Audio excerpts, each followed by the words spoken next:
ശ്രീ ഗുരുഭ്യോ നമ. ഒരിക്കൽ ഒരു ഭക്തൻ, അദ്ദേഹം വളരെ നിഷ്കളങ്കനും നന്മയുള്ളവനുമാണ്. അദ്ദേഹം അമ്മയ്ക്കരികിലെത്തി. അമ്മ വാത്സല്യത്തോടെ ചോദിച്ചു, മോന് അമ്മയിൽ നിന്നും എന്തു വേണം? മോൻ എന്തു വേണമെങ്കിലും ചോദിച്ചുള്ളൂ, അമ്മ അത് തരാം.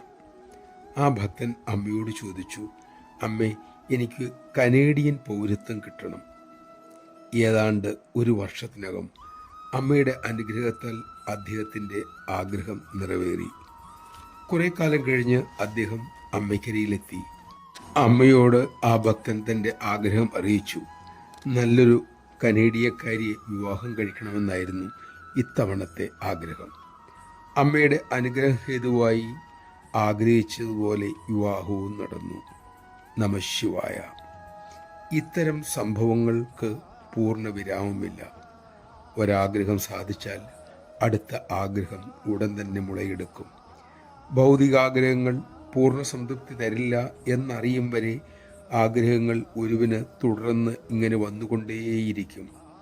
അതുകൊണ്ട് നിത്യതൃപ്തി തരുന്നതിനെ മാത്രം തേടാം, ചോദിക്കാം, പ്രാർത്ഥിക്കാം. അത് അമ്മയെ തന്നെയാണ്. നിത്യതൃപ്തിയായ അമ്മയ്ക്കായി ആഗ്രഹിക്കുക, പ്രാർത്ഥിക്കുക, അതിനായിട്ടുള്ള വരം ചോദിക്കുക. എന്തും മക്കൾക്കായി തരുന്ന അമ്മ അമ്മയെ നമുക്ക് തരാതിരിക്കില്ല.